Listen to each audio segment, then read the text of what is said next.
VCC Q and VCC, VCC Q, VDD, ये already हम लोग ने जान चुका है। फिलहाल VCC क्यू क्या है, फुल फॉर्म होता है voltage common collector for IO. Input output के लिए ये वोल्टेज जरूरी है। ये एक डेडिकेटेड पावर रेल होता है जो आईओ बफर्स यानी कि DQ, DQS, CMD, CA lines के लिए पावर देता है। मतलब जितना भी सिग्नल, ध्यान से इसी बात को याद रखना, VCC क्यों क्यों जरूरी है। जितना भी सिग्नल चिप के अंदर जाते हैं, डाटा और कमांड या एड्रेस, उनके लिए VCC क्यू सप्लाई जरूरी होती है। अगर VCC क्यू लाइन तुम्हारा खराब हो जाएगा तो डाटा कम्युनिकेशन तुम्हारा खत्म हो जाएगा। किससे? CPU के साथ, eMMC या UFS का।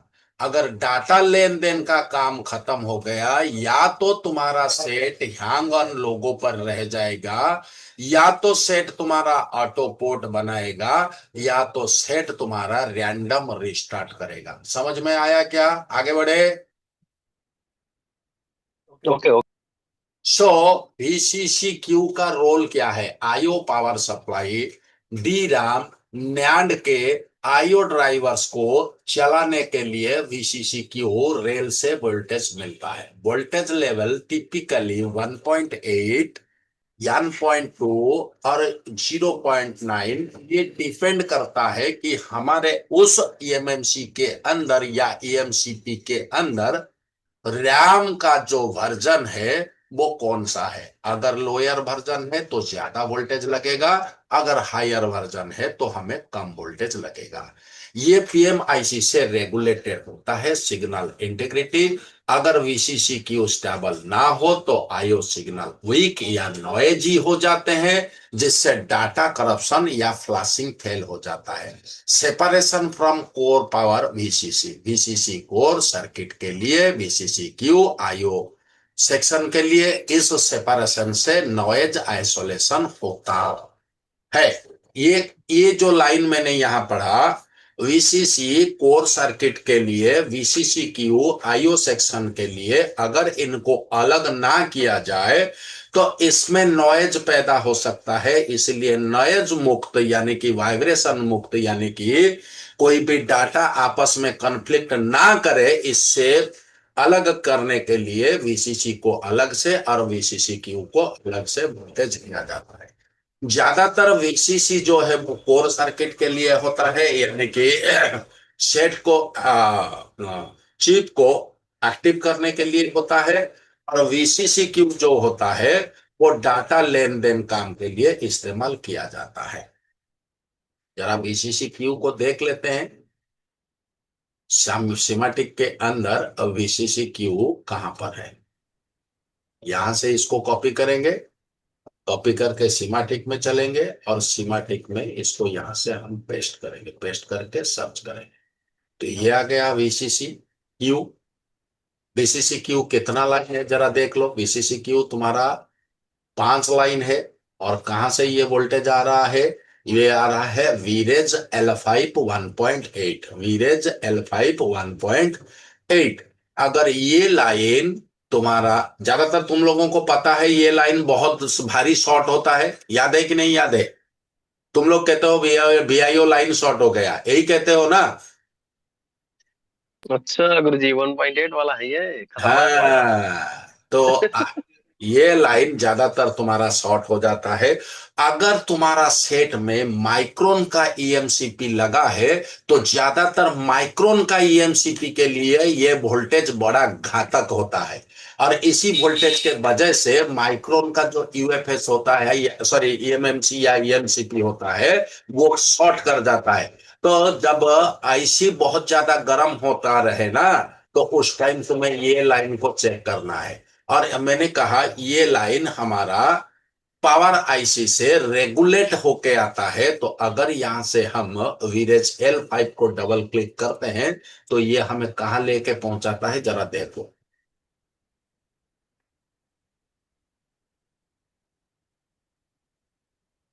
तो जी, ये जो हाँ, जैसे ये दे दिया इसने वीरेज L5 1.8 हाँ, VCC क्यू है ये। हाँ, क्या हर एक लाइन में L5 के नाम पे निकलेगा या कोई किसी और लाइन पे हो सकता है? कोई गुंजाइश नहीं है, कोई गुंजाइश नहीं है। लाइन 5, इस मोबाइल में लाइन 5 है तो किसी और मोबाइल में लाइन 10 होगा। लेकिन तुम्हें लाइन पे बिल्कुल भी नहीं जाना है, तुम्हें जाना है वीसीसी क्यू में।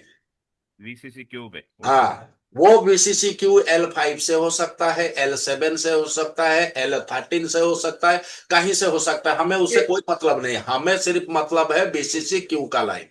तो हम यहाँ पर देखने आते हैं ये सही में पीएमआईसी से निकल रहा है या नहीं निकल रहा है, यही फोटो देखने। भेज दिया। नहीं नहीं, इसका कौन सी चोपड़ी का भाई, ये दोनों का, कीजिए सभा गुरुजी। और उसका दोनों का। अरे माइक म्यूट करके बात करो यारो। 36 वाली है। ये भाई कौन सी माइक भेजी म्यूट कर तूने? लो गुरुजी। अभी देख लो, 436 वाली। हाँ। हाँ? हाँ, ये अभी यहां से देखो, वीरे को खूब दीजिए। L5 कहां से निकला है?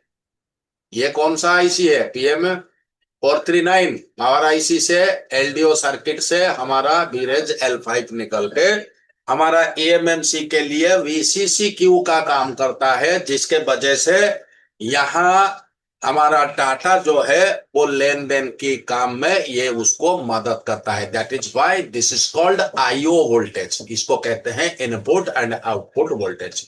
चलो आगे बढ़ते हैं। वीसीसी क्यू का रोल हमने देख लिया। इसके बाद हम देखते हैं वीसीसीआई। वीसीसीआई क्या होता है? फुल फॉर्म होता है voltage common collector internal. Voltage common collector internal, I stands for internal circuit. ये एक डेडिकेटेड कोर सप्लाई है। ध्यान रखो, दो तरह का सप्लाई होता है। एक कोर सप्लाई होता है जो हार्डवेयर को एक्टिव करता है, और एक डाटा सप्लाई होता है जो डाटा लेन देन में काम करता है। तो ये कोर सप्लाई जितने भी है ये तुम्हारा हार्डवेयर को, यानी कि ईएमएमसी के अंदर जो कंपोनेंट्स होते हैं उन कंपोनेंट्स को चलाने के लिए वोल्टेज फुल फॉर्म हो गया voltage common collector internal.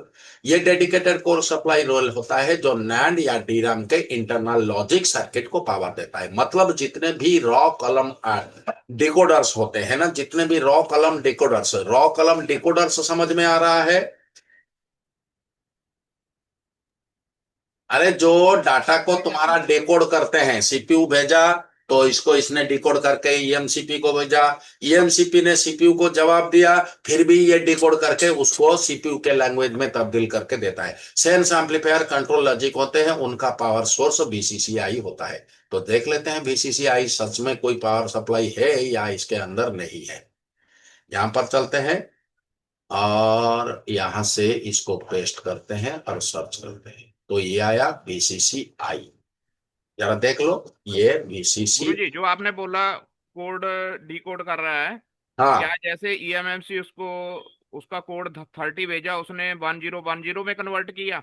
1010 convert करेगा सीपीयू। इससे पहले वो न्यूमेरिकल नंबर होता है। न्यूमेरिकल नंबर समझते हो ना? 10 जी 15 जी 20 25 30 50, ये सारा न्यूमेरिकल नंबर होता है। ये न्यूमेरिकल नंबर जब तुम्हारा एमसीयू में आता है, यानी कि ईएमसीपी के अंदर एमसीयू माइक्रो कंट्रोलिंग यूनिट होता है, इस यूनिट के अंदर जब आता है तो वो उसको सीपीयू के भाषा में तब्दील करता है। सीपीयू फिर उससे वहां उसको रिसीव करता है। रिसीव करने के बाद सीपीयू के अंदर एक सर्किट होता है ALU, arithmetic logic unit. Arithmetic logic unit उसको बाइनरी में तब्दील करता है। बाइनरी में तब्दील होने के बाद ये मशीन लैंग्वेज बनता है। मशीन लैंग्वेज बनने के बाद हमारे मदरबोर्ड में जितने भी सारे आईसी लेवल के कंपोनेंट होते हैं वो सारे मशीन लैंग्वेज को समझते हैं, किसी न्यूमेरिकल को नहीं समझते हैं। आपको तो पता है कि न्यूमेरिकल से मशीन लैंग्वेज में कैसे तब्दील किया जाता है, आपको पता है कि नहीं जी पता है? जी जी जी गुरुजी, चलो, डिवाइडेड करके उसको। हाँ तो दो ये से डिवाइडेड करते हैं। हमारे पास डिस्क्रीट वैल्यू 2 है तो हम 3 कहां से लाएंगे भाई? हाँ, दो से डिवाइड करके बनाते हैं। तो 2 से डिवाइड करके हम बनाते हैं उसको। और ये भी है, बाइनरी है तो उसको न्यूमेरिकली में भी तब्दील किया जाता है, उसमें कोई फर्क नहीं पड़ता है। तो ये वीसीसी क्यू जो है, वीसीसीआई जो है वो इंटरनल लॉजिक सर्किट है। तो इस लॉजिक सर्किट के लिए ये वोल्टेज होता है। अभी आते हैं डीएस। डीएस क्या होता है? ये कितना होता है सर? बीसीसी कितना होता है गुरु जी? कौन सा? बीसीसीआई ये पूछा या बीसीसी पूछा? क्या पूछा? कहां भाग गया बे? गुरु जी बीसीसी आई ही पूछ रहा हूँ मैं। अरे बीसीसीआई एक इंटरनल वोल्टेज होता है, ये एक इंटरनल वोल्टेज होता है। ये कुछ रेजिस्टर या कैपेसिटर के माध्यम से इनको ग्राउंड किया जाता है। ये ग्राउंड होने के वजह से noise free, hassle free voltage को प्रोवाइड करते हैं। अंदर अंदर ही अंदर इनका काम चलता है। ओके। हाँ, तो यहां पर आते हैं डीएस। डीएस क्या है? डीएस हो गया डाटा स्ट्रोक। ये signal D RAM NAND IO boss में होता है। जब data D Q line transfer होता है तो डीएस या डी क्यू एस एक टाइमिंग रेफरेंस प्रोवाइड करते हैं। मतलब डीएस एक क्लॉक जैसा पल्स देता है ताकि कंट्रोलर को पता चले कि डाटा कब वैलिड है और कब वैलिड नहीं है।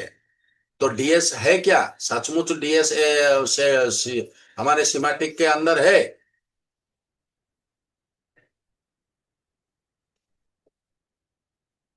अरे बाप रे, इतना सारा डीएस है, क्या बात है।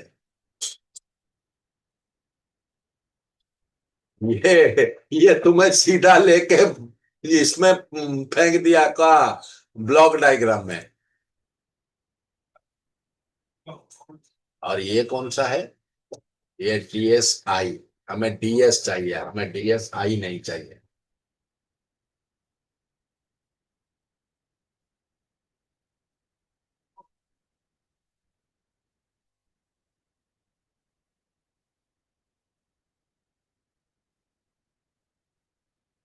ये आ गया डीएस। एमएमसी के अंदर होता है डीएस। और ये देखो क्या लिखा है, ये अंदर डीएस है, बाहर क्या है? देख लो, अंदर डीएस है, ये डीएस है। इस लाइन को पकड़ के यहां आके पहुंचो तो बाहर क्या है? डीएस। क्लॉक। क्लॉक लाइन है। LTC clock. Clock, reference clock, R clock, reference clock. तो ये क्या कहता है, इसका रोल क्या है भाई, जरा देख लेते हैं। सिंक्रोनाइजेशन। सिंक्रोनाइजेशन कल के क्लास में मैंने तुम लोगों को समझा दिया था, या अब भी किसी को ये पता नहीं है सिंक्रोनाइजेशन क्या होता है? अभी इस क्लास के अंदर किसी को ऐसा लगता है कि मैं सिंक्रोनाइजेशन समझ नहीं पा रहा हूं, तो वो बोले, तो मैं सिंक्रोनाइजेशन को यहां पर दोबारा समझा दूंगा। सभी को फ्री छूट है, कोई भी अपना माइक को खोल के बोल सकता है, किसी को बोलने के लिए मना नहीं है। गुरुजी रिपीट कर दीजिए शॉर्ट में एक बारी। चलो, कल मैंने कहा था हमारे मदरबोर्ड में बहुत सारा कंपोनेंट होता है, बहुत सारा कंपोनेंट होता है। और कौन कंपोनेंट कब चलेगा, कब कम कंपोनेंट बंद होगा, कौन पहले चालू होके कौन बाद में बंद होगा, कौन बाद में चालू होके फिर बाद में बंद होगा, इस तरह का चीजों को चालू बंद होने के लिए एक टाइमिंग की जरूरत होता है, एक टाइमिंग की जरूरत है। यानी कि अगर हम ट्रैफिक लाइट को ले लेते हैं आज एग्जाम्पल के तौर पर, ट्रैफिक लाइट में तो पहले रेड जो है वो जलता है ताकि तुम लोग रुक जाते हो। फिर वो ऑरेंज कलर जलता है ताकि तुमको वो दे देता है, जवाब दे देता है कि अब रेडी हो जाओ, रास्ता खुलने वाला है। फिर वो ग्रीन लाइट जलता है तभी तुम लोग रास्ता को पार करते हो। यानी कि हर एक लाइट को जलने के लिए एक टाइम की जरूरत होता है। तो उसी तरह मोबाइल के मदरबोर्ड में हर कंपोनेंट को चलने के लिए एक तय वक्त का टाइम चाहिए होता है। हर टाइम को आपस में सेगमेंट बनाने को सिंक्रोनाइजेशन कहते हैं। क्लियर हो गया क्या? आगे बढ़े। जी सर जी। जी जी। डी क्यू लाइंस पे डाटा आता है और डीएस सिग्नल एज पे कंट्रोलर उस डाटा को लैच करता है। बाई डायरेक्शनल रीड और राइट दोनों के टाइम डीएस यूज होता है। High speed interface LD LPDDR DDR NAND या डीएस डीक्यूएस के बिना डाटा करप्ट हो जाता है। तो डीएस एक ऐसा क्लॉक सिग्नल है, अगर वो काम ना करे तो तुम्हारा डाटा जो है वो करप्ट हो जाता है। या तो वो रीड नहीं होगा, या तो वो राइट नहीं होगा, या तो वो रीड राइट दोनों में से कुछ भी नहीं होगा। फिर आते हैं यहां पर CLKM, clock M. Clock M क्या होता है? फुल फॉर्म हो गया क्लॉक मैन। ये एक प्राइमरी क्लॉक सिग्नल होता है जो नैंड और DRAM कंट्रोलर और मेमोरी के बीच टाइमिंग को सिंक्रोनाइजेशन करता है। मतलब जितने भी डाटा DQ कमांड और एड्रेस लाइन सिग्नल होते हैं उनका रेफरेंस टाइमिंग क्लॉक एम से मिलता है। यहां पर दोबारा समझ में आया क्या सिंक्रोनाइजेशन? पहले कौन जी जाएगा? हाँ, पहले कौन जाएगा, बाद में कौन जाएगा? उनके लिए टाइमिंग फिक्स रहेगा। यहाँ पर तो कोई बैठा नहीं है, यहाँ पर 3 कुर्सी पड़ा है और हमने बुलाया, अरे भाई तू भाग, बी तू भाग, ऐसे तो कोई बुलाने वाला नहीं है ना। यहाँ सारा गणित का खेल है। तो गणित के हिसाब से टाइमिंग को सेट कर दिया गया है। इतना टाइमिंग हो गया तो ये आगे बढ़ जाएगा, इतना टाइम हो गया तो ये आगे बढ़ेगा। तो टाइमिंग का सारा खेल होता है यहाँ पर। तो क्या CLKM ऐसा कुछ है मदरबोर्ड में? चलो देख लेते हैं इसको। हाँ है, तो ये है। और इसका आउटर नाम क्या है जरा देखो, HDC1 क्लॉक, HDC1 क्लॉक। और ये कहां से निकलता होगा, कौन बताएगा ये कहां से निकलता होगा HDC1 क्लॉक? ये CPU से गुरुजी। CPU से। देख लेते हैं कहां से निकलता है, इसको क्लिक करते हैं। अब आगे बढ़ते हैं, कहां से आ रहा है ये, अब देख लो कहां से आ रहा है। ये CPU है 1001, CPU से HDC क्लॉक्स। HDC क्लॉक क्या मतलब होता है? HDC क्लॉक, SD स्टैंड पर स्टोरेज डिवाइस। स्टोरेज डिवाइस तुम्हारे मोबाइल के अंदर कौन होता है? MCP। हाँ, तो उसके लिए ये क्लॉक रेफरेंस है। तो चलो देखते हैं इसका रोल क्या है। क्लॉक एम का रोल है सिंक्रोनाइजेशन, यानी कि आपस में तालमेल बिठाना। क्लॉक एम एक मास्टर क्लॉक है जो मेमोरी ट्रांजैक्शन को सीक्वेंस करता है। अब सीक्वेंस को समझने में तो तुम लोगों को अभी जरूरत नहीं है, क्योंकि तुम्हें पता है कि कौन पहले बनेगा, उसके बाद कौन बनेगा, उसके बाद कौन बनेगा, ऐसे जो एक के बाद एक बनते हैं उनको सीक्वेंस कहा जाता है। डाटा वैलिडिटी क्या है? तो सर सीक्वेंस और सिंक्रोनाइजेशन को लगभग हम मिला जुला माने क्या? नहीं नहीं नहीं नहीं नहीं, सिंक्रोनाइजेशन एकदम से अलग है। सिंक्रोनाइजेशन का मतलब होता है टाइम डिस्ट्रीब्यूशन, टाइम डिस्ट्रीब्यूशन। और तुम्हारा सीक्वेंस होता है वोल्टेज डिस्ट्रीब्यूशन। जैसे ट्रांजिस्टर की अगर हम बात करें तो ट्रांजिस्टर एक करंट कंट्रोल्ड डिवाइस। तो ट्रांजिस्टर का बड़े भाई मॉस्फेट, मॉस्फेट को अगर हम लेते हैं तो मॉस्फेट एक वोल्टेज कंट्रोल डिवाइस। उसी तरह अगर सिंक्रोनाइजेशन की बात करें तो ये टाइम को डिस्ट्रीब्यूट करता है, और सीक्वेंस की बात करें तो ये वोल्टेज को डिस्ट्रीब्यूट करता है। क्लियर है क्या? जी जी जी, ओके। सो डाटा वैलिडिटी क्या है? DQ लाइन पे जो डाटा आता है वो क्लॉक एम के साथ राइजिंग या फॉलिंग एज के साथ लैच होता है। सिस्टम स्टेबिलिटी क्या है? अगर क्लॉक एम अनस्टेबल हो जाए तो पूरा बस करप्ट हो जाता है, नैंड DRAM डिटेक्ट फेल हो जाता है और फ्लैशिंग भी एरर हो जाता है। यहां पर मैंने कुछ पढ़ा, यहां पर मैंने कुछ पढ़ा, क्लॉक एम के राइजिंग और फॉलिंग एज के साथ लैच होता है। क्या मतलब है इसका? सर एक बार फ्रीक्वेंसी जब ऊपर जाती है और जब नीचे आती है हाँ, तो उसके उसके साथ ही चलता है क्या, ऐसा लैच करता है? नहीं ये तो लैच का मतलब होता है वो जुड़ जाना, लेकिन यहां पर दो चीज मैंने रखा, एक राइजिंग एंड एक फॉलिंग, ये मैंने रखा तो है। राइज तो राइज करेगा सर, जब ऊपर जाएगा तो राइजिंग होगा, जब वो फ्रीक्वेंसी नीचे आएगी तो फॉलिंग हो जाएगा उसका सर। यही तो, ये तो आम भाषा हो गया राइजिंग फॉलिंग को समझने के लिए, लेकिन खास भाषा क्या है वो बताओ, अभी दिमाग से सर ऊपर। जीरो और वन होगा। एक बार हाँ, वन होगा, जीरो होगा। हम्म, अ, फिर आगे उसके बढ़ो, बाद जीरो होगा, वन होगा, ऐसे ही होगा सर। आगे बढ़ो। अभी तक तुम उस जगह में नहीं पहुंच पाए हो जिस जगह में हमें पहुंचने की जरूरत है। उस जगह में पहुंचो जहां हमें पहुंचना चाहिए, जिसके ऊपर मैं ये सवाल को रिपीट कर रहा हूं।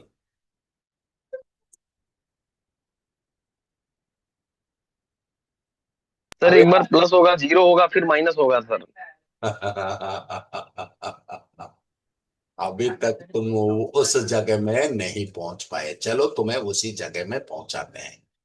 मुझे बताओ, अभी ईएमसीपी ने एमसीयू को एमसीयू को भेजा, क्या भेजा? न्यूमेरिकल 50।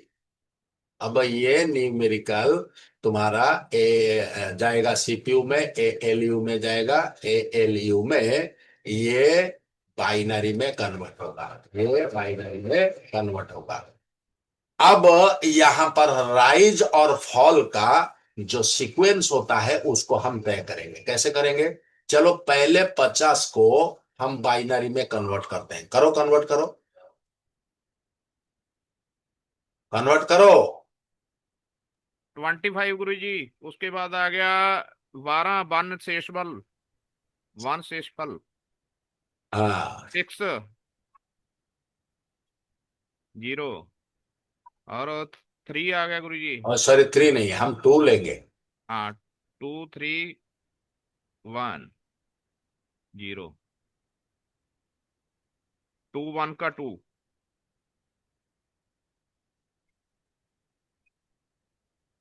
गुरु जी अब हो गया क्या? बताओ। हाँ 1 1 नहीं 0 हुआ 0 नहीं 1 गुरु जी, 2 आएगा नीचे। 2 एकम 2 ना? हाँ 2 आएगा नीचे गुरु जी। 2 कहां से आ गया? नहीं दो नहीं कर रहे एकम 2, शेषफल बचा 3 से 2 गया, बचा 1।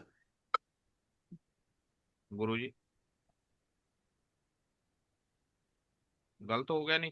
क्लास में नहीं हो नहीं गया। गलत नहीं हुआ, सही हुआ। 2 एकम 2 नीचे गुरु जी, 2 नहीं आएगा। मैं देखूंगा क्लास क्लास के बाद, क्लास के बाद, ठीक है। अरे तुम क्या किए अभी जरा देखो। 25 दूनी 50, हाँ जी तो 25 डाला। जी। तो यहां 2 एकम 2। हाँ गुरु जी फिर नीचे 2 नहीं आएगा। हाँ, राइट राइट राइट, 2 आएगा। मैंने जी यहाँ पर थोड़ा, रिजल्ट एक ही आएगा। हाँ, अभी 2 हाँ डालते हैं, 1 और 0। 0 ये हो गया, ये जी। सही सीक्वेंस हुआ। Right right right. तो सीक्वेंस हम बाइनरी का सीक्वेंस बनाते हैं ऐसे, ऐसे बनाते हैं। तो हमारा सीक्वेंस क्या बना? 1 0 1 0 0 1 0। 0 ये बन गया हमारा सीक्वेंस। अभी इसी को हम राइज फॉल में डालते हैं। ये ऊपर को मैं डिलीट कर दूं पहले, ये ऊपर वाले को मैं डिलीट कर दूं, तो यहां से हम राइज फॉल को हिसाब करेंगे। आजाद कुमार, पहले क्या है? 1 1। चलो 1, फिर फिर 0 आया 0, 0 फिर आया 1, 1 1 चला, फिर आया 0, फिर आया 0, डबल हो फिर जाएगा। आया 1, 1 फिर आया 0। अब ये हुआ राइज फॉल, ये हो गया तुम्हारा राइज एंड फॉल। देखो यहां बीच में गायब हो गया ना। जी तो हमने क्या यहां पर क्या देखा? राइज जो है 1 1 1 एंड फॉल जो है वो 0 0 0 0। यानी कि ये अगर 3 होता है तो ये 4 होता है। तो 7 हिस्सों में अगर 100 को हम बांट दे और उसमें 4 गुणा कर दे, तो लगभग लगभग ये जो हमारा हो जाता है, फॉल जो होता है वो 65% होता है, और राइज जो होता है वो 35% होता है। ये होता है राइज एंड फॉल। क्या आजाद समझ में आया? हाँ गुरु जी, वो आधा तक पहुंच रहे थे, पूरा मैं पहुंच नहीं पा रहा था। अब वो पहुंचेगा भी नहीं, क्योंकि यहां पर तुम्हारा 0 ज्यादा है। तो तुम्हारा ये 1 और 0 क्या करता है? डाटा को ले जाने और ले आने का काम करता है ना। अगर जहां पर 2 0 है, तुम अगर वहां पर हाई कर दोगे, राइज कर दोगे, तो डाटा करप्ट हो जाएगा ना। जी जी। तो इसीलिए राइज और फॉल का जो सीक्वेंस होता है, उसको ये तय करता है, उसको ये तय करता है। गुरु जी ये जो है इसको न्यूमेरिकल में कन्वर्ट करते हैं तो उसको मल्टीप्लाई करते थे। ना ना ना ना ना, उसका तरीका अलग है, उसका तरीका अलग है। मैं बता दूंगा क्लास के दौरान, न्यूमेरिकल से बाइनरी और बाइनरी से न्यूमेरिकल कैसे बनता है। ओके ओके गुरु। चलो, यहां पर अगर मेन क्लॉक जो है अनस्टेबल हो जाए तो बॉस करप्ट हो जाता है, नांड डीराम डिटेक्ट फेल हो जाता है और फ्लैशिंग फेल हो जाता है। इसके बाद हम आते हैं सीएमडी। सीएमडी क्या होता है? फुल फॉर्म होता है कमांड लाइन। यह है कि कंट्रोल सिग्नल होता है जो मेमोरी कंट्रोलर से नांड डीराम को बताता है कि अभी कौन सा ऑपरेशन करना है, और इसकी जिम्मेदारी किसका है? ईएमएमसी को कौन सा ऑपरेशन करना है, रीड करना है, राइट करना है, इरेज करना है, रिफ्रेश करना है, ये काम कौन करवाता है? सीपीयू। तो ये कमांड लाइन तुम्हारा होता है सीपीयू। ओबीवियसली इसको हम तुम्हें नहीं दिखाते हैं, क्योंकि दिखा भी देते हैं, क्योंकि ये तुम लोगों को अच्छे से पता है कि ईएमएमसी के अंदर कमांड लाइन होता है जिससे तुम लोग आईएसपी करते हैं। तो फिर भी देख लेते हैं। ओके, ये कमांड लाइन देखो, बहुत सारा कमांड लाइन यहाँ पर है, बहुत सारा कमांड लाइन है। तो इतना सारा को हमको ढूंढ ढूंढ के परेशान हो जाना पड़ेगा। ये यहीं पर दे दिया एसडीसी कमांड, ये दे दिया कमांड, देखो दिया ना कमांड लाइन सीएमडी। तो ये कमांड लाइन तय करता है कि तुम्हारा एएनएमसी के अंदर कब रीड करना है, कब राइट करना है, कब इरेज करना है, कभी रिफ्रेश करना है, कभी रीसेट करना है, ये सब। अच्छा, मुझे एक बात बताओ, बाहर का शोर आ रहा है क्या? मशीन का शोर आ रहा है? नहीं गुरु जी। नहीं गुरुजी ऐसा कुछ नहीं। चलो ठीक है, क्योंकि यहाँ पर मशीन चल रहा है ना। क्योंकि गुरु जी एक हाँ थोड़ा ध्यान में आ रहा था, जैसे हम आईएसपी पिन करते हैं, हाँ, कहने का मतलब क्या हम सीपीयू का काम हम अपने बॉक्स से ले लेते हैं? बिल्कुल नहीं, बिल्कुल जी। नहीं। तो उसको सीपीयू के साथ हम लोग कम्युनिकेट करते हैं, सीपीयू के साथ हम कम्युनिकेट करते हैं, और जो डाटा हम सीपीयू को भेजते हैं वही काम सीपीयू दूसरे स्लेब से करवाता है। तुम लोगों का बात थोड़ी ना मानेगा ये एमएमसी। नहीं, अगर गुरु जी हम गुरुजी नहीं क्यों नहीं नहीं गुरु मानते? जी गुरुजी हम चिपअप करके प्रोग्रामिंग करते हैं करते तो मान हैं। ही जाता है ना वो। कौन बोला? गुरुजी जब ईपा, चिपअप करके हम हाँ जितना भी हाँ कमांड देते हैं तो उसके हाँ, अनुसार वो तो काम करता ही है ना। कमांड तुम कहां देते हो? ईएमएमसी के कमांड लाइन में ना, जो सीपीयू के साथ जुड़ा होता है। जी। जब चिपअप कर लिया तो सर सीपीयू का काम खत्म हो जाता है ना अरे वहाँ। अरे अरे अरे आजाद, क्या घूम रहा है? ऐसे घूमना नहीं चाहिए तुमको। बताता हूं, देखो तुमको बताता हूं, तुम्हें समझ में ये थोड़ा सा तुम्हारा डिफेक्ट हो जाता है, वो तुमको हम बता देते हैं। मान के चलो ये तुम्हारा ईएमएमसी है ना, ये ईएमएमसी के अंदर तुम्हारा ये सारे बॉल्स होते हैं, सारे बॉल्स होते हैं, होते हैं जी। कि नहीं? और मान के चलो इसमें से कोई बॉल जो है कमांड लाइन के साथ सीपीयू में जुड़ा है। जब तुम स्लीप अप कर देते हो तो वही बॉल तुम्हारा कमांड का बॉल होता है या अलग हो जाता है? कमांड का ही होता है गुरु जी बॉल तो तो। नहीं वही वही कमांड का ही होगा। वही तो मैं कह रहा हूं ना, वही चीज कह रहा हूं। वो कमांड तो मानेगा सीपीयू का। अब हमारा जो प्रोग्रामिंग बॉक्स को इसी तरह प्रोग्राम किया गया है कि वो कमांड लाइन से ही डाटा को रीड राइट करेगा, यानी कि यहां से वो तुम्हारा एड्रेस करने का काम करेगा। और तुम किसी दूसरे बॉल में अगर दे दोगे, क्या तुम्हारा कमांड काम करेगा? नहीं नहीं नहीं। यही मैं कह रहा था तभी से, इसको तुमको समझने में थोड़ी सी दिक्कत हो गया, कोई बात नहीं है, चलो। तो यह एक कंट्रोल सिग्नल होता है जो मेमोरी कंट्रोलर से नांड डीराम को बताता है कि अभी कौन सा ऑपरेशन करना है, रीड करना है, राइट करना है, इरेज करना है, रिप्लेस करना है, या रीसेट करना है। तो सीएमडी लाइन के बिना चिप को पता ही नहीं चलेगा कि डाटा के साथ क्या करना है। यानी कि तुम्हारे घर में कोई नौकर है और तुमने उसको झोला थमा दिया, पैसा दे दिया, अब उसको तुमने बोला नहीं कि हमें काम क्या करना है। अब वो झोला को पकड़ लेगा, पैसा को भी पकड़ लेगा, और वो अपने जगह से हिलेगा क्या? नहीं नहीं। जब तक तुम उसको नहीं बोलोगे भाई झोला ले जा, ये पैसा ले जा, फलाने जगह में चला जा और वहां से ये सामान खरीद के ले आ, तभी तो वो काम को अंजाम देगा ना। जी जी जी सही तो है। कमांड लाइन कुछ बिल्कुल इसी तरह का होता है।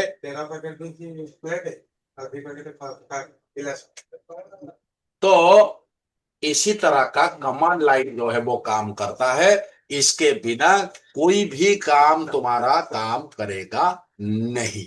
इसके बगैर तुम्हारा डाटा क्या काम करेगा? रीड करेगा, राइट करेगा, इरेज करेगा, क्या करेगा उसको पता ही नहीं चलता। तो यहां पर सीएमडी सिग्नल का रोल देखते हैं। इंस्ट्रक्शन कैरियर, यहां से पूरी तरह से क्लियर हो गया क्या? इंस्ट्रक्शन कैरियर समझ में आ गया क्या?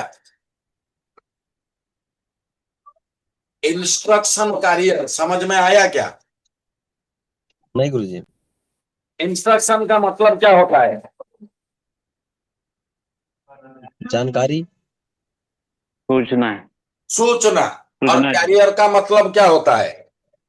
ले ले जाने जाने वाला। लेने वाला या लाने वाला। तो जो सूचना को हमारे मोबाइल के भाषा में कहते हैं डाटा। डाटा को जो ले जाने का और ले आने का काम करता है उसको हम कहते हैं सीएमडी, यानी कि कमांड कंट्रोल। सीएमडी लाइन पे इंस्ट्रक्शन भेजता है, जैसे रीड पेज या राइट ब्लॉक।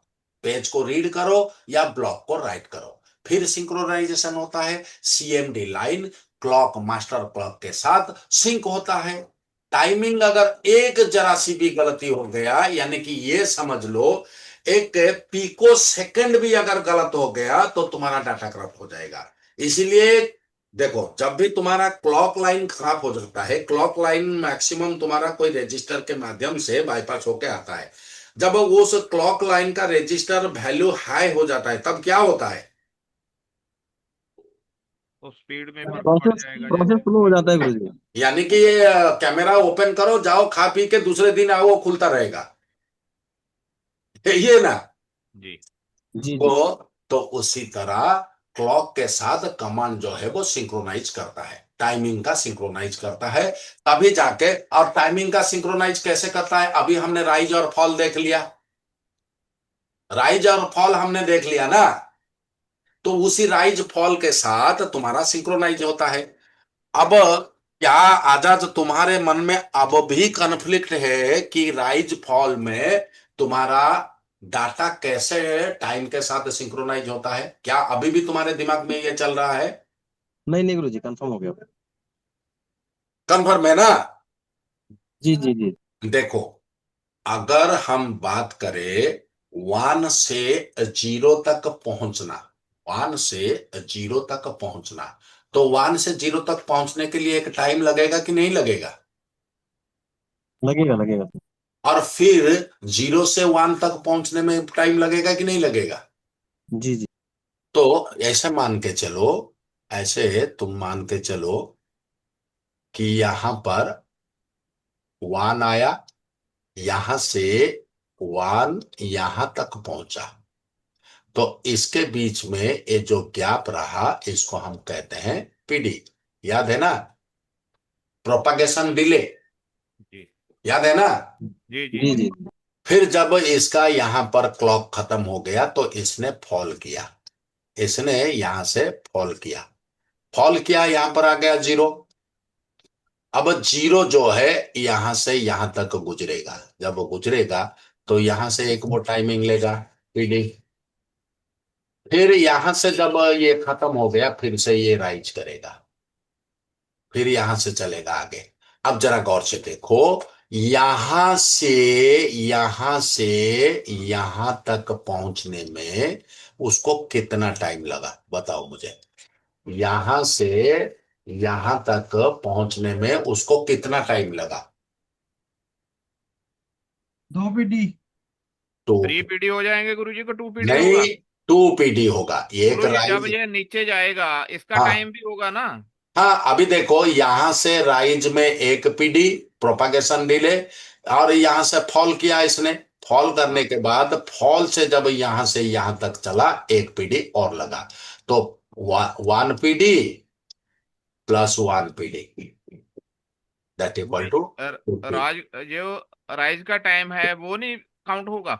हाँ काउंट किया ना, ये राइज का टाइम है, काउंट हुआ। और ये फॉल का टाइम है, ये फॉल का टाइम है, ये काउंट हो।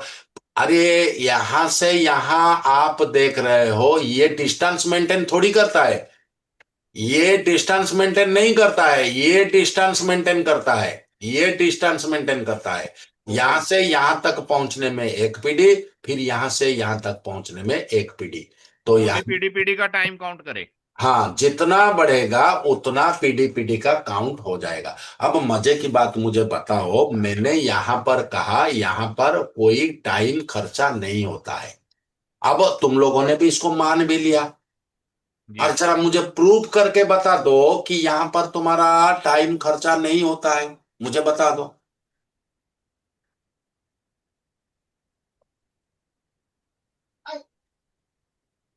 तो क्या होता है गुरुजी?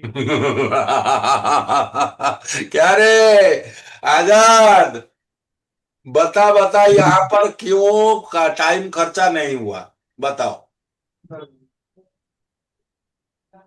हम तो गुरुजी अच्छा एक गुरुजी बात मुझे बताओ, एक बात मुझे बताओ, यहां पर मैं एक ट्रायंगल बनाता हूं, एक ट्रायंगल बनाता हूं।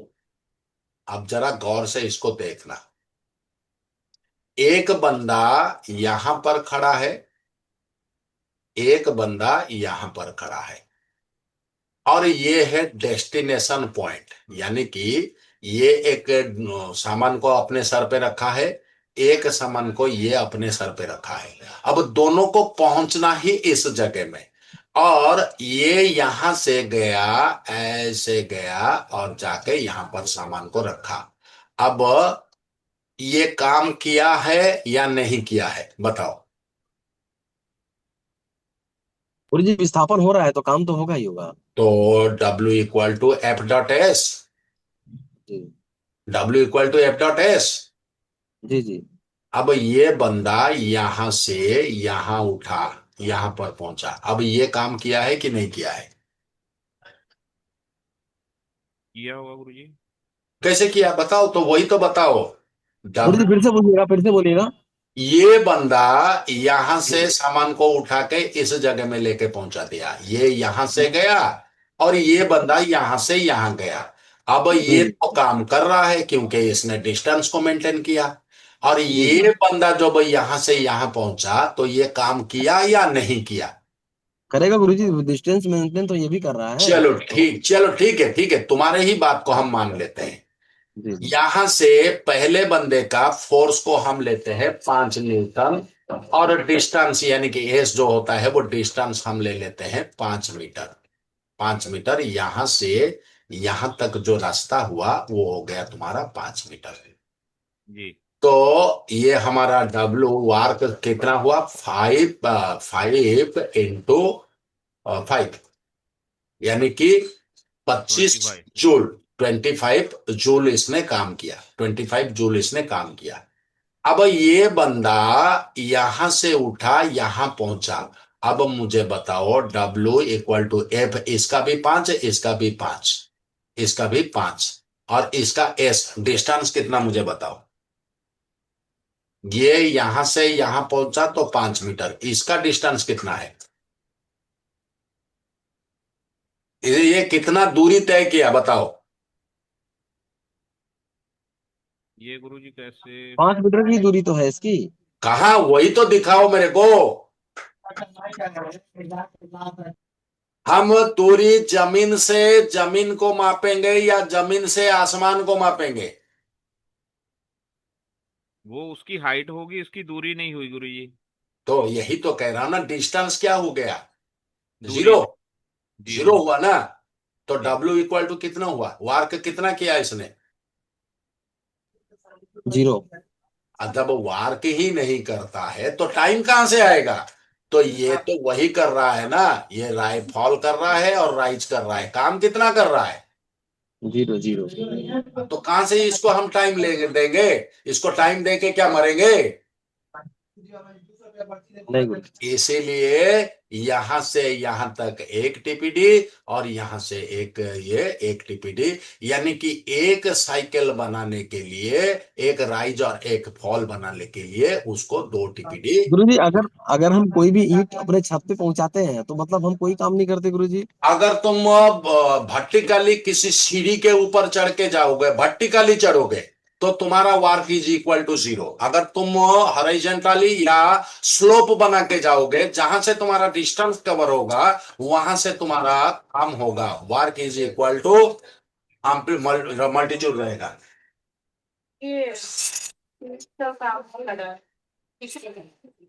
गुरुजी फोर्स तो दोनों पे लगेगा ना, जैसे हाँ बोलो बोलो बोलो, क्या बोले?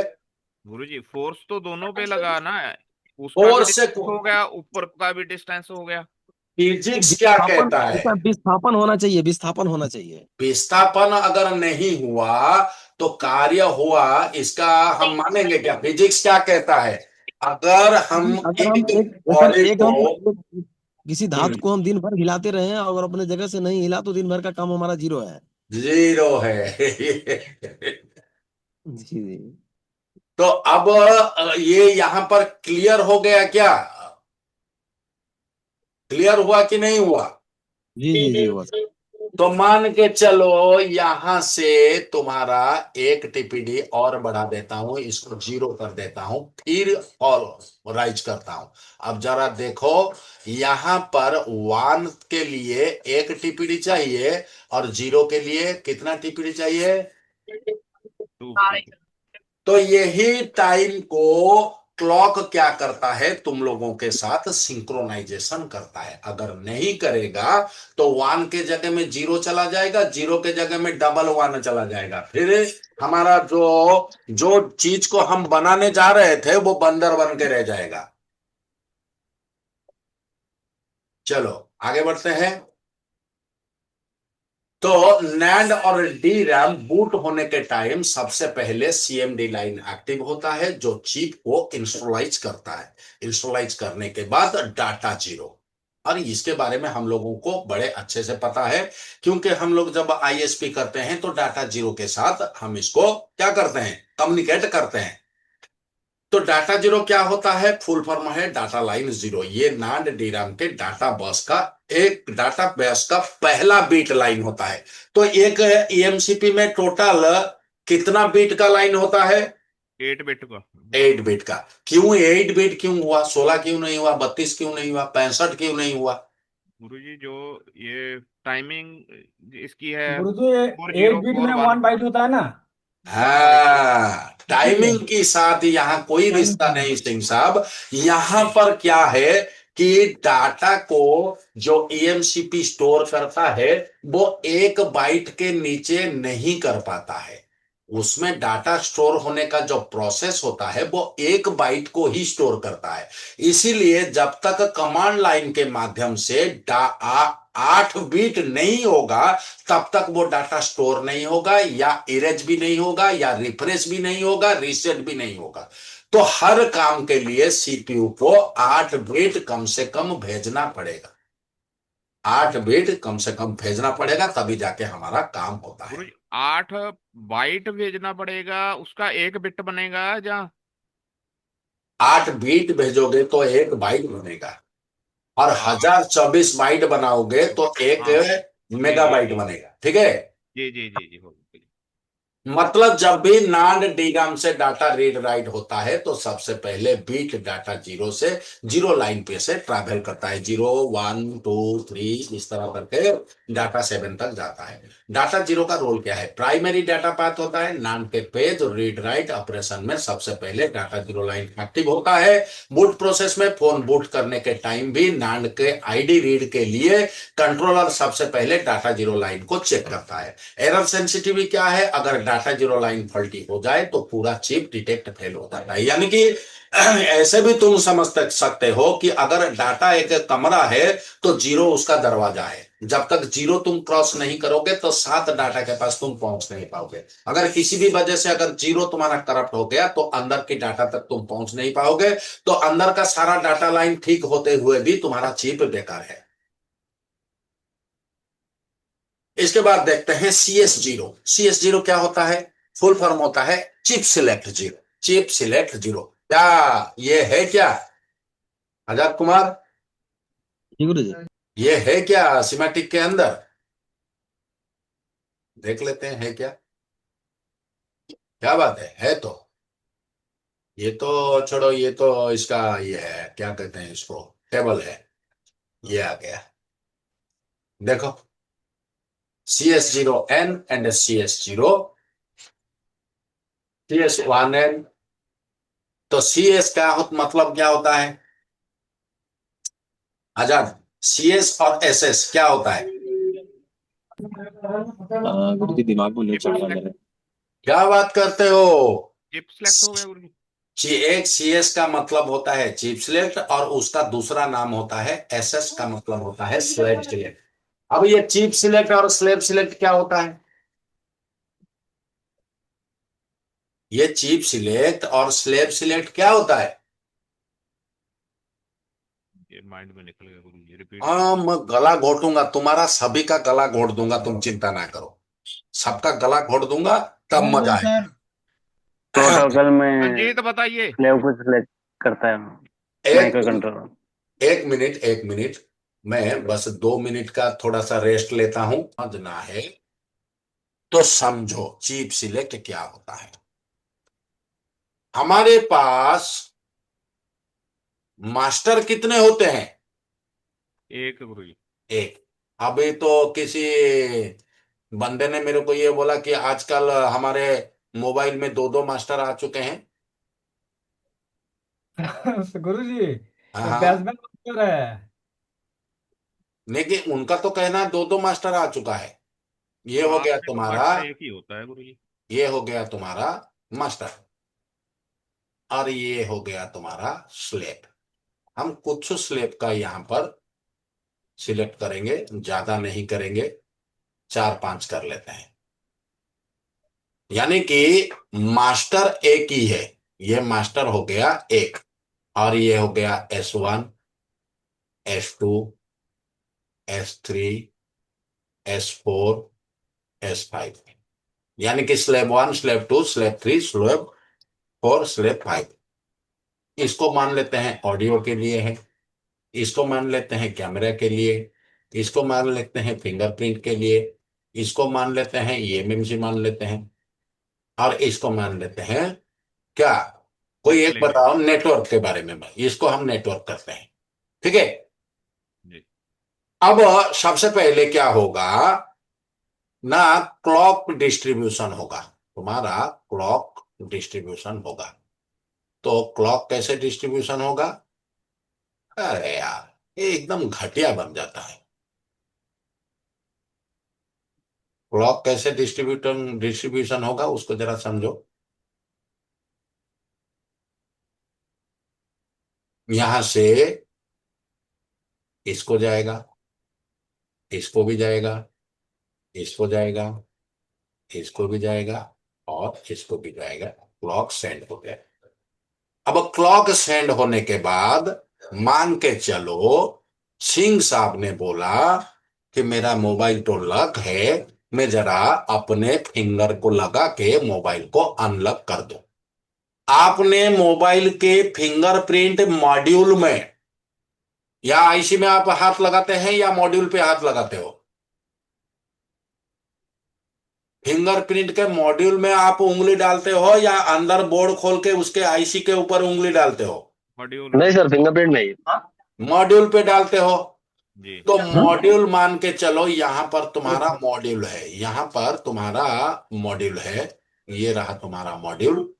अब जैसे ही तुम मॉड्यूल पे टच किए तो टच के हिसाब से इसमें सिग्नल गया किसको? मास्टर को। मास्टर ने इसका लॉजिक को चेक किया, लॉजिक को चेक किया। चेक करने के बाद इस लॉजिक को न्यूमेरिकली में बना दिया। बनाने के बाद ये इसको स्टोरेज को भेजा कि ये तो न्यूमेरिकल है, ये किसके लिए है। तो यहां से जवाब आया ये फिंगरप्रिंट के लिए, ये फिंगरप्रिंट के लिए आया।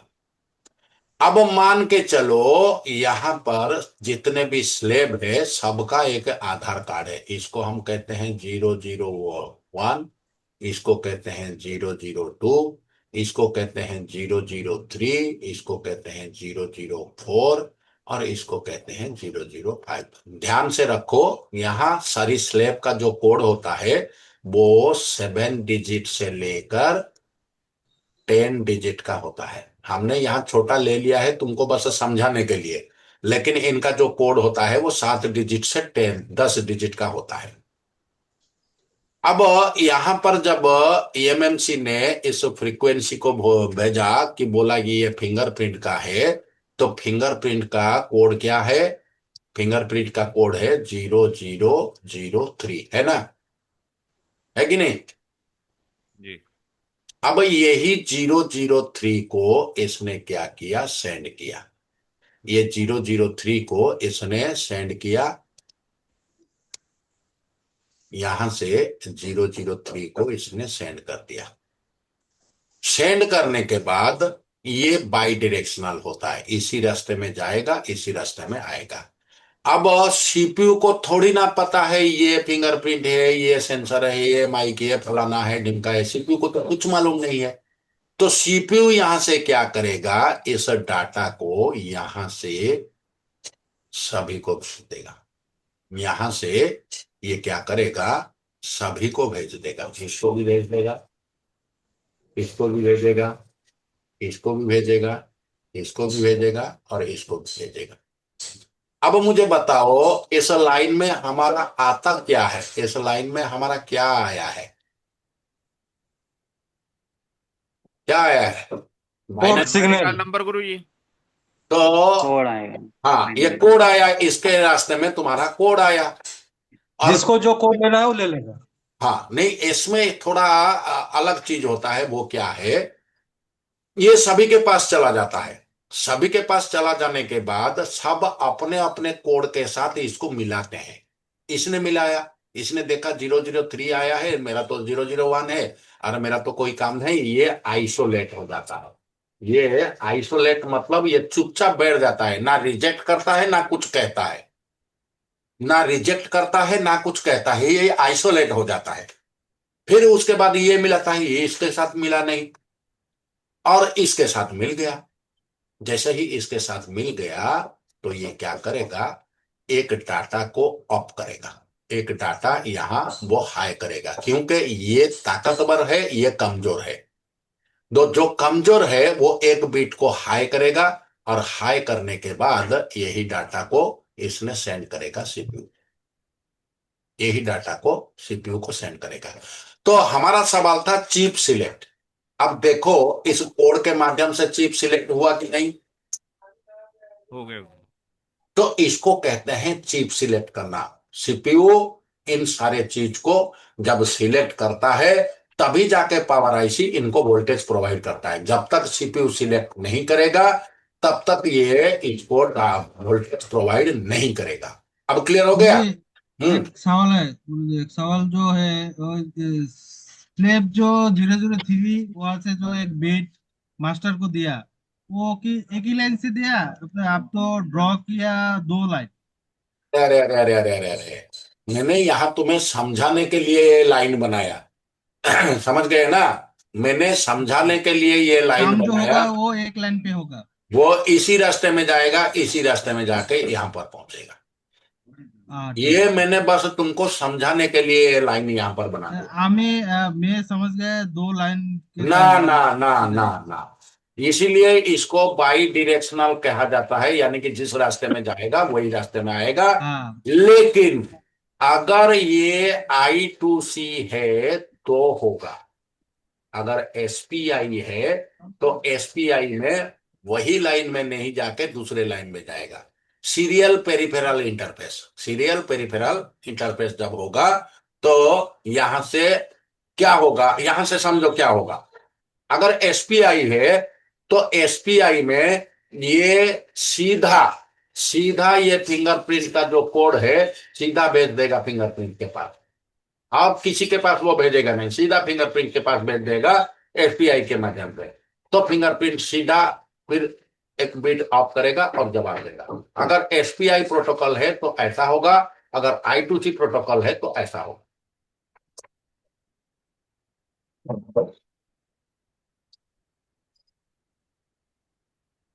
क्या समझ में आया नूरुल? हाँ हाँ सर।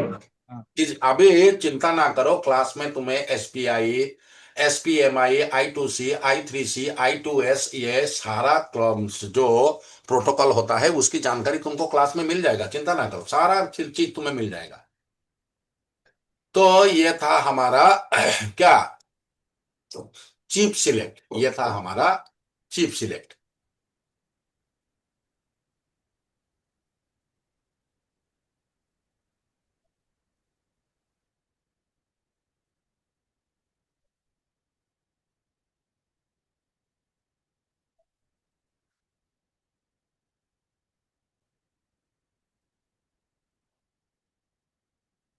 तो यहां पर CS0 और ये समझ में आ गया क्या? समझ में आ गया तो आगे बढ़े। जी जी जी सर, अब आया समझ में। तो CS0 का रोल क्या है? चिप को इनेबल करना। जब कंट्रोलर CS0 को लो करता है तभी चिप 0 एक्टिव होता है। जब कंट्रोलर यानी कि MCU यानी कि माइक्रो कंट्रोलिंग यूनिट यानी कि CPU यानी कि होस्ट होस्ट जब एक बिट लो करता है तभी जाके चिप सिलेक्ट होता है। और चिप जब जवाब देता है तो वो एक बिट को हाई करके जवाब देता है। बाकी चिप्स आइडल रहते हैं यानी कि चुपचाप बैठते हैं, कुछ काम नहीं करते हैं। मल्टी चिप सिस्टम क्या है? अगर एक फोन में 2 नांड डाई है तो CS0 first die, CS1 second die होगा। बूट प्रोसेस क्या है? फोन बूट होने के टाइम कंट्रोलर सबसे पहले CS0 को सिलेक्ट करेगा ताकि प्राइमरी नांड और DRAM से डाटा रीड हो सके। फिर आते हैं EBI0, CKE0। ये क्या चीज होता है? EBI0, CKE0 क्या होता है? फुल फॉर्म होता है external boss interface zero clock enable. Clock enable ये एक कंट्रोल सिग्नल होता है जो DRAM के क्लॉक को इनेबल या डिसेबल करता है। EBI0 का मतलब हो गया एक्सटर्नल बॉस इंटरफेस चैनल का जीरो, और CKE0 का मतलब हो क्लॉक इनेबल और रैंक जीरो। तो क्या ये चीज होता है क्या EMMC के अंदर? जी गुरु जी, होता है, चलिए देखते हैं। चलो देखते हैं होता है कि नहीं होता है, उसको देख लेते हैं। यहां से इसको कॉपी कर लेते हैं।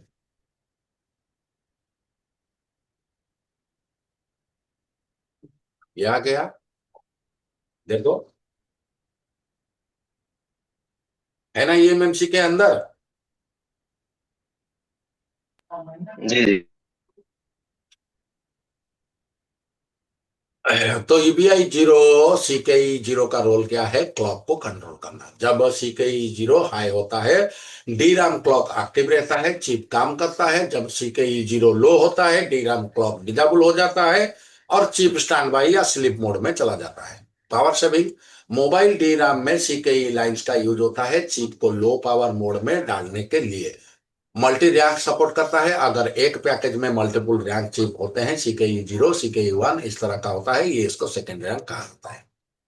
फिर आते हैं EBI0, CLK-T। EBI0, CLK-T क्या होता है? फुल फॉर्म हो गया external boss interface clock true. True clock और फॉल्स क्लॉक, दो तरह का क्लॉक होता है। ये एक प्राइमरी क्लॉक सिग्नल लाइन होता है जो EBI0 चैनल को एक्सटर्नल बस इंटरफेस 0 के लिए टाइमिंग प्रोवाइड करता है। T का मतलब हो गया ट्रू यानी कि पॉजिटिव क्लॉक लाइन से, इसका साथ EBI0 के क्लॉक C यानी कि कंप्लीमेंट भी होता है जो डिफरेंशियल पेयर बनाता है। एक हमने देखा क्लॉक T और एक है क्लॉक C। होता है क्या?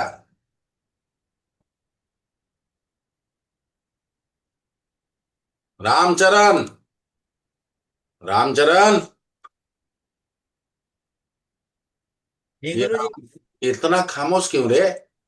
तो क्लॉक सी क्लॉक टी है क्या? है ना, क्लॉक सी और क्लॉक टी।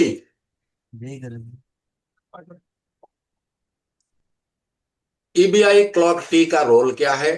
टाइमिंग रेफरेंस करना, डीरैम नैंड को, डीक्यू यानी कि डाटा, सीएमडी कमांड और सीए यानी कि एड्रेस कॉलम एड्रेस सिग्नल को सिंक्रोनाइज करता है, तीनों का टाइमिंग को प्रोवाइड करता है। डिफरेंशियल सिग्नल क्या है? सीकेएल ट्रू और सीकेएल सी एक पेयर होते हैं, एक पॉजिटिव होता है एक नेगेटिव होता है। इससे हाई स्पीड बस में नॉइज कम होता है और सिग्नल इंटीग्रिटी इंप्रूव होता है। बूट प्रोसेस क्या है?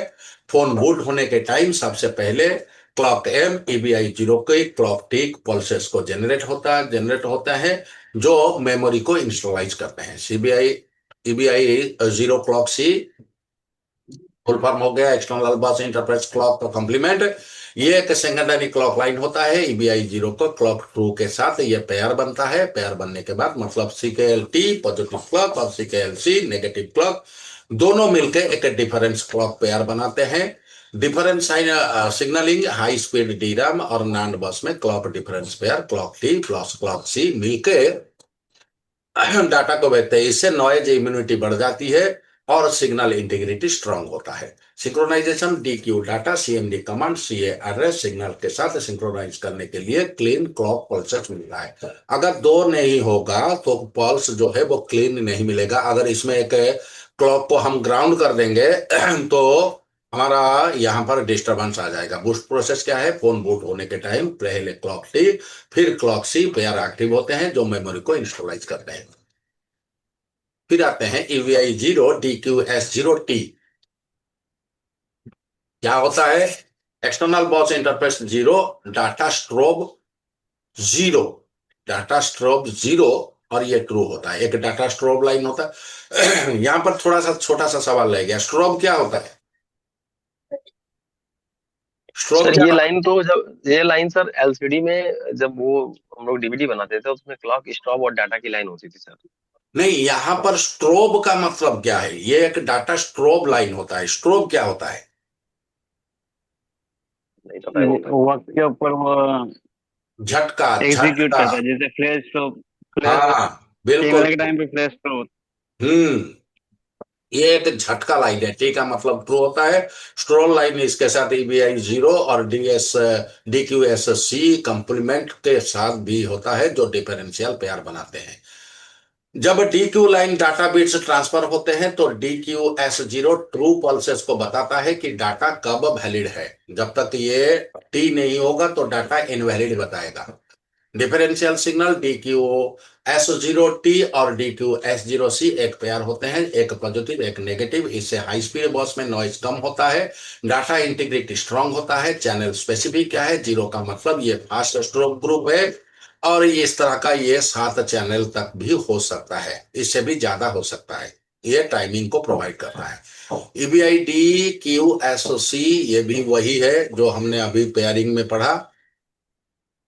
अभी देखते हैं ईबीआई जीरो डीएम जीरो। ये क्या होता है? External bus interface data mask होता है। ये एक इंपोर्टेंट टर्म है ईएमएमसी के अंदर। ये एक इंपोर्टेंट टर्म है। डाटा मास्क जो होता है वो इनको इंपोर्टेंट टर्म होता है। ये एक कंट्रोल सिग्नल होता है जो DQ zero group data lines के लिए मास्क का काम करता है। मतलब जब कंट्रोलर डाटा राइट करता है तो डीएम जीरो डिसाइड करता है कि कौन सा बिट वैलिड है और कौन सा इग्नोर करना है। जो जितने भी डाटा आया उसमें वैलिड डाटा को वो रखता है, बाकी जो इनवैलिड डाटा है उनको मास्किंग कर देता है। जैसे तुम्हारा कोई लाइन शॉर्ट हो जाता है, तुम नीचे जाके उसको मास्किंग कर देते हो, उससे तुम्हारा कनेक्टिविटी हट जाता है। उसी तरह वैलिड डाटा लाइन को ये रिसीव करता है, इनवैलिड डाटा लाइन को मास्किंग कर देता है। ईबीआई जीरो डीएम जीरो का रोल क्या है? Write masking. अगर DM zero high user data beat को इग्नोर करता है कर दिया जाता है। अगर डीएम जीरो लो है तो डाटा बिट वैलिड होता है और मेमोरी में वो राइट हो जाता है। अगर हाई है तो उसको वो मास्किंग करके वहीं पर रख देता है। पार्शियल राइट सपोर्ट डीरैम नैंड में एक वर्ड के अंदर सिर्फ कुछ बिट्स अपडेट करने के लिए डीएम लाइन यूज होते हैं। अगर हमारा सेट चल रहा है और हमारा कुछ प्रॉब्लम उसमें आ गया है और उस प्रॉब्लम को खत्म करने के लिए जब हम फ्लैश फाइल को राइट करते हैं तो क्या होता है जो भी हमारा फाइल होता है वो ओवरराइट हो जाता है, यानी कि एक को मास्किंग करके उसके ऊपर से खाली गुजार दिया जाता है, ताकि वो राइट नहीं होता है, जो राइट होने वाला वही राइट होता है और हमारा जो प्रॉब्लम होता है वो खत्म हो जाता है। फिर आया we reference CA. We reference CA क्या होता है? Full form voltage reference for command और एड्रेस।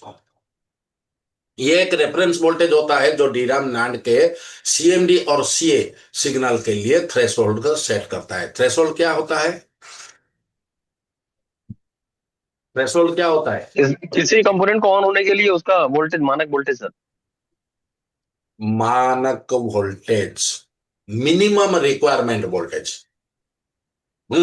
मतलब जी। कंट्रोल और मेमोरी के बीच जो कमांड एड्रेस लाइन चलती है उनको लॉजिक हाई और लो को समझने के लिए एक रेफरेंस लेवल होता है, वीआर एफसी है दिया जाता है। भी गिरने से पहले सही था। गिरने के बाद में चार्ज बंद हो गया है अरे और अभी सैमसंग लिख के खड़ा रह रहा है और आगे एकदम नहीं बढ़ रहा है।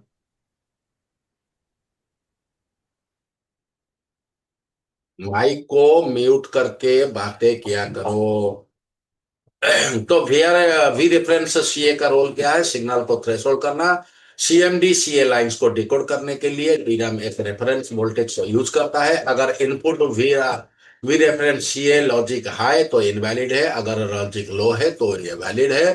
स्टेबिलिटी क्या है? अगर भी रेफरेंस सीए अनस्टेबल हो जाए तो कमांड सीए सिग्नल गलत इंटरप्ट होते हैं, जो मेमोरी डिटेक्ट फेल हो जाता है। आइसोलेशन क्या है? वेरिफिकेशन सिर्फ सीएमडी सीए के लिए होता है, डाटा डीक्यू के लिए अलग रेफरेंस वोल्टेज होता है। तो वी रेफरेंस डीक्यू हमने यहां पर क्या देखा?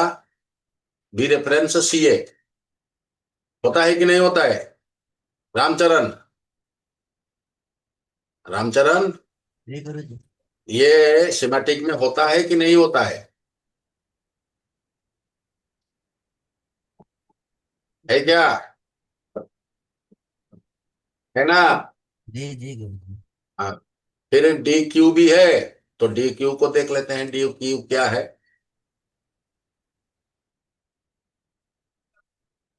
फुल फॉर्म हो गया रेफरेंस फॉर डाटा।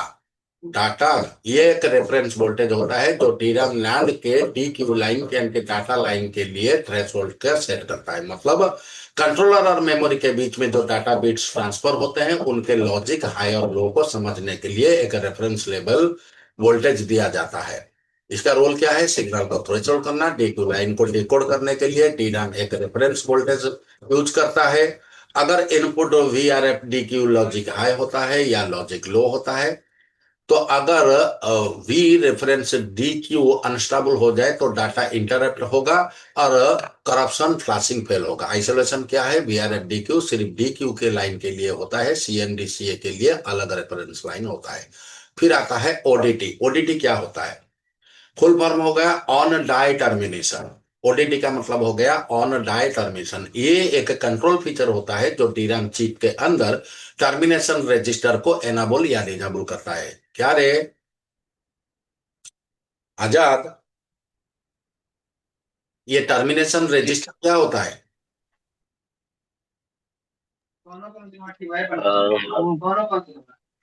कल यहाँ आई लाइन बताइए भैया है।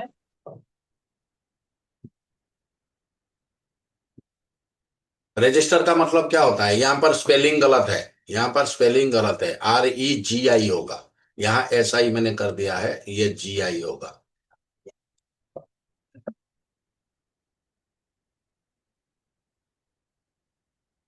ये तो खाता वाला रजिस्टर हो गया ना गुरुजी।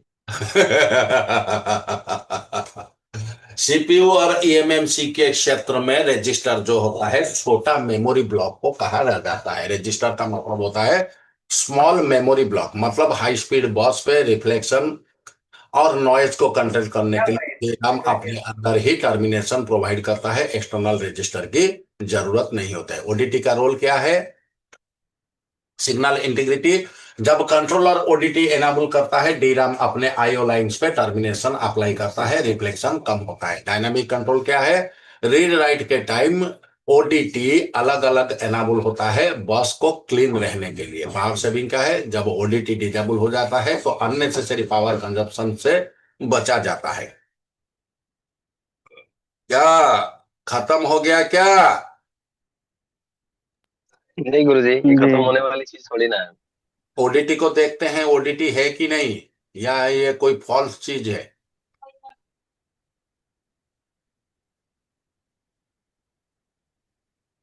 है क्या? ओडीटी है? पीडीएफ में तो होगा ही इसके मेडिकल। देखो है कि नहीं ओडीटी। है गुरुजी, है। 10K का रजिस्टर लगा के ग्राउंड किया गया है इसको। हाँ, तो ये इंटरनल काम करेगा ना, रजिस्टर को रिजेक्ट करना और या अलाइव करना, इसका काम होता है ना। जी जी। तो ईएमएमसी का क्लास पूरी तरह से हमारा खत्म हो गया है। और कल जो क्लास चलेगा, किसके ऊपर तुम कल जाना चाहोगे? एचडीआर पे जाओगे या सीपीयू पे जाओगे? सीपीयू पे चलिए गुरुजी। लंबा टॉपिक रहेगा, एचडीआर छोटा टॉपिक होगा। कौन से क्लास में जाना चाहोगे? सीपीयू करना लो तो दोनों ही है। सीपीयू। जी जी जी सर। जी तो कल का क्लास हमारा रहेगा सीपीयू। जी सर। जी। कोई बात नहीं है। और कौन सा सीपीयू के बारे में जानना चाहोगे? क्वालकॉम सर चाहोगे, कोई मीडिएट, मीडियाटेक? नहीं सर क्वालकॉम, कोई मीडियाटेक सभी ले लीजिए। सभी। मीडियाटेक। दोनों दोनों में से किस चाहिए? मीडियाटेक कॉलकॉम दोनों में तो गुरुजी मतलब दोनों में सर मैचिंग होगा, नाम नाम में डिफरेंस होगा, लेकिन काम तो सर लगभग कुछ मिलता जुलता रहेगा।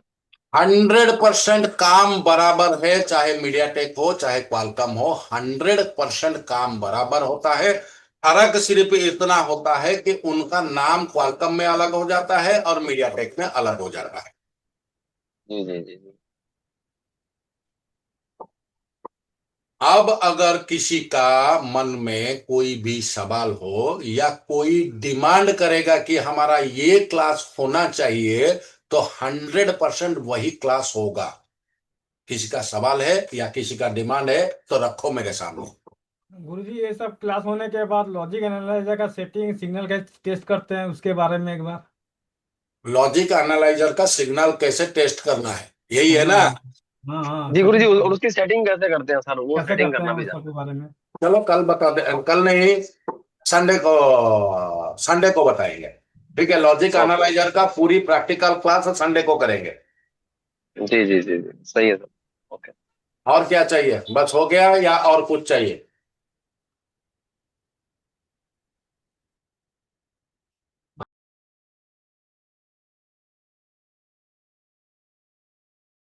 और अगर कुछ चाहिए तो आराम से बोलो, उसके ऊपर भी हम काम करेंगे। गुरुजी ये खा लें पहले, उसके बाद बताएंगे। अच्छा। चलो, ये तो तुम्हारा यूट्यूब पे अपलोड हो जाएगा। यूट्यूब से इसको तुम लोग डायरेक्ट देख पाओगे। इसका वीडियो जो भी रहेगा उसको रिपीट कर लेना, ठीक है? जी।